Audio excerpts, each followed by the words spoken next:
Alright guys, so today I'm here at Rick Bornstein's place here in Chicago, Illinois, and he's going to give us a tour of his fish room, which is pretty impressive. It's absolutely one of the cleanest setups I've seen thus far. So Rick, you take it from here. Show us what you have going on here. Well, welcome to Chicago, everybody. This is my basement fish room, and over here I built a couple tanks into the wall. On the right-hand side is an 8-foot 240. It's 8 foot by 2 foot by 2 foot, and the fish in there are some Cichlid Fishroom, which is a Colombian Cichlid. And to the left is a 5-foot 150 tank with some Malawians in there. And I always wanted to build some tanks into the wall, really enjoying having a really big tank. But why don't you follow me on and we'll take a look inside one of my fish rooms. Come on in. So over here, on this side of the wall, I've got 4 125-gallon tanks. Each tank is filtered by a Swiss Tropicals Matten filter. If you come on in here, you can see how they're drilled. I've drilled all of them with 1-inch bulkheads. There's an overflow bulkhead for each, as well as a drain bulkhead for each. And what that means is I can either do a drain and fill system, or I can do an overflow system if I want to. I'm going to grab that door and close it. You'll need to edit there. Over here is the back of that 240-gallon tank. You can see that it's 8 feet long. I painted the back of all my tanks with Rust-Oleum safety blue. And what I've tried to do is make it easy to get water into my tanks and out of my tanks. I mentioned how they're drained, but over here is an example of a manifold. I have 1/2-inch PEX coming from a central distribution system. I'm using a stainless steel PEX band to a 1/2-inch water valve to all my different tanks. The big tanks have a couple of lines going into them, the smaller ones have one. I use 1-inch bulkheads, the big tanks, and some 3/4 and also 1/2-inch. This rack over here is a 3-foot by 8-foot rack. I've got some 20 lawns in the top, some 40 breeders, some 30 breeders over here, and some custom tanks here. I use a sand substrate for everything and LED lighting. And I think we'll come around this way. Here's another 8-foot rack, and this is my rack of 10s over here, where I have some live bearers and where I do my growouts. I've got a 50 breeder over here and a 75.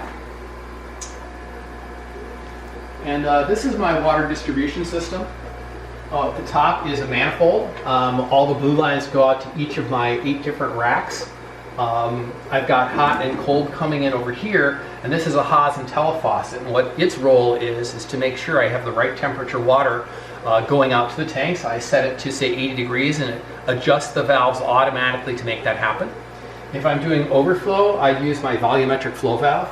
I simply turn this to deliver the amount of water I want per rack, and it will shut off automatically when that much water has gone through. So pretty system that's worked well for me over the years. I've used it for a number of years. On the other side of this 8-foot rack are 240 breeders, 230 breeders at the top, and then to my right is actually my favorite thing about the fish room, which is my stainless steel sink. This is a restaurant sink. It's got a restaurant valve and a spray bar. The sink itself is 24 inches around, so I can put tanks in there and scrub things and get it clean, and it's really great. One really nice thing about a restaurant sink is you can fill it with water if you want to bleach something or clean something, and the valve for it's right down here. You just move this up and down. You don't have to reach into the sink to empty the drain, which is super. So that's just one of my fish rooms. Let's take a look at another one. So over here we'll come on through. This is an exterior door, and besides cichlids I also do some live bearers. Follow me. And this tank has this room has 14 tanks in it. Most of them are 20 longs, but there's a couple of 15s and a couple of 10s in here as well. And all these tanks again are drilled twice. There's an overflow and a drain. If you come over to this side, you can probably show this pretty well. Over here you can see the elbow overflow at the top and also the drain. If I want to drain any of my tanks, I can just reach down under here and simply turn that valve, and it's going to start draining for me. Very simple. When I want to fill it back up, I turn on the system in the other room, locate the tank I want to fill up. They're all numbered. So for example, here's tank number 3. Here's number 3 on my manifold. I simply turn that, and water will start flowing into the tank. So that way it makes water changes go really easily. So I can change 50% of all the water in all these tanks in about 1.5 hours to 2 hours total. And that makes it really easy. As far as air distribution, I use linear piston pumps for pretty much everything. They're nice and quiet. And I don't have all these tanks filled yet because I've only set up this fish room recently, but I'm really enjoying it. So, and that's the basic breakdown of how it's all set up. How are we, we're filtering it with these corner filters for the most part, sponge filters and air-powered filters. How are you heating these tanks? Well, I heat my room centrally. So this room is a temperate fish room. It's maintained at about 71 to 72 degrees. I simply use a floor heater for that over here. In the other room, I have a wall heater. Again, runs on 15 amp circuit. Do you want to take a look at that? Yeah, let's take a look at that. Okay. That's really interesting. So I don't use any heaters, except in a couple of the big tanks. But in terms of heating the room, it's all done with this Stilo Eltron wall heater over here. It runs on 15 amp circuit. It's $160 for this. That's like buying 4 heaters. Yeah. You have 44 fish tanks like I do. Well, that would be a lot of heaters, very expensive. And this is less expensive. So the thing to remember to make this work, you need a lot of insulation. So all my walls have 2 inches of spray foam insulation above in the floors, in the walls, and of course between my rooms. So this room stays very warm. It's great to come down here during a cold Chicago winter. It's 77 in here. It's like going on vacation. Yeah, absolutely. In fact, I'm kind of hot right now in my sweater. It's getting warm, that's for sure. So tell me a little bit about the fish. Let's start back out where we began. Can you tell me a little bit about each fish in these tanks? Okay, I can do that. You want to do this one first? Oh, out in the big tanks. We briefly took a look, but these guys are absolutely stunning. Okay. So do you want me to turn off the light here so you can see them better? Oh yeah, sure. Okay. So these tanks, these fish are Cyclosoma jaffirum. It's a Colombian cichlid. In this tank, I have 3 males and 1 female. They've rarely been bred in captivity, I think only once in the US. They came out of Colombia starting about 4 or 5 years ago after a very long absence from the hobby. People in the hobby tell them these ones look a little bit different ones than the ones we had, say, 20, 30 years ago. It's a very large, robust cichlid. This big male over here is about 14 to 16 inches long, pretty thick.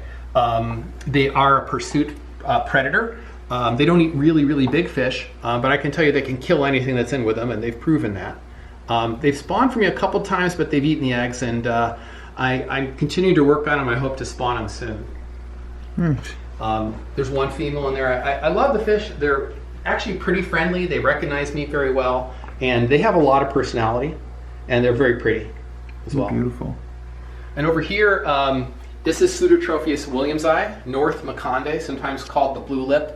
It's a Malawian cichlid. Like a lot of Malawian cichlids, when they get that big, they get pretty mean. And they're obviously a rock-dwelling Mbuna. Pseudotropheus williamsi is the type species for Pseudotropheus. They're actually a shallow water fish, and they get kind of that gold color. If you get the right light on them, they have a sheen of blue as well. Unfortunately, I got that group when they were full adults, which is not a great thing to do with Mbuna, but I do enjoy them nonetheless. I've never kept them before.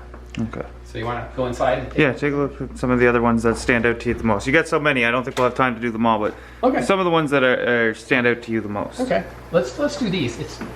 So here the fish. It is not the best looking fish, but we keep it because it's interesting and possibly endangered. This is Cerotherodon caroli from Lake Barombiambo, which is a crater lake in the Cameroons. It's the only place they're found. They're endemic to that lake. And when I got them, they were actually mislabeled as Myaka, which they're not. But Dr. Anton Lamboy actually came by my fish room and identified them for me. And he wrote the book on West African cichlids, so I'm very happy to have them. They're a big omnivorous planktivore. They eat pretty much anything. They are always opening their mouths. They will eat and eat and eat till they're stuffed. You'll never bloat them. They always look like they're hungry.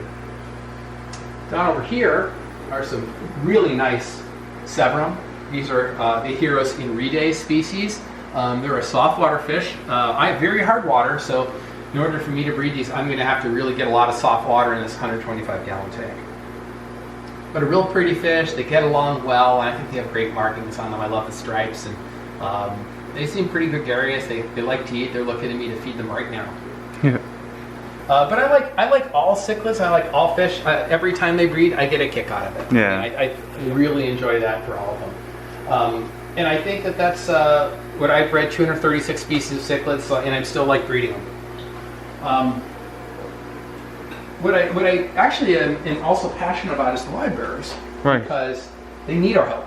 Mm-hmm. So let's go take a look at some of this and talk about them.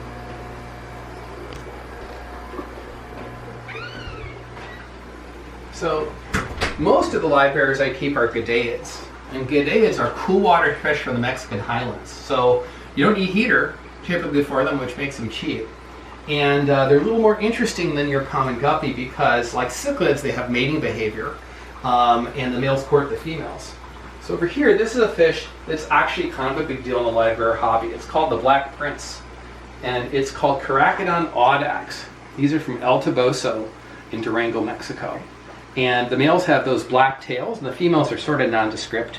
But you need to keep these guys like cichlids with rocks and caves. And the reason for that is they get aggressive otherwise. So you need a lot of places for them to hide. I have 3 pairs in there, and these are all bred by my friend Bruce, but this is a fish that is found in basically one location in Mexico, down from say 20, 30, 40 years ago. If we don't keep these fish, they're going to disappear. And the livebearer club that I run, Chicago Livebearer Society, we raise money for conservation to support reintroduction efforts for a lot of these fish. And so far, there's been some successful reintroductions, and that's what we're really hoping to have. So although these fish don't look like much, if you also have 20-inch cichlids, they're important to have. And they change color like cichlids. I don't know if you can catch this, Joy, but this guy over here got really dark. And usually when the males get dark like that, they're going to breed. And they can change colors rapidly, just like a cichlid does. I don't know if you're going to get them in there, but they change color very rapidly like cichlids do. And I think that's one thing that makes them interesting. And then I think that just maintaining these fish so that other people will have them in the future is important. We try to do that. And for livebearers in a 10 or 20 gallon tank, you can do that. If I needed to maintain those Fishroom, which get 2 feet long, that's a big commitment. 10 or 20 gallon tank, I think anybody has the time for that, and that's something I try to do and have some fun with it. So hope you enjoyed the Fishroom tour today. It was my pleasure to give it to you. Thank you, Joy, for coming by, and we'll see you soon tonight.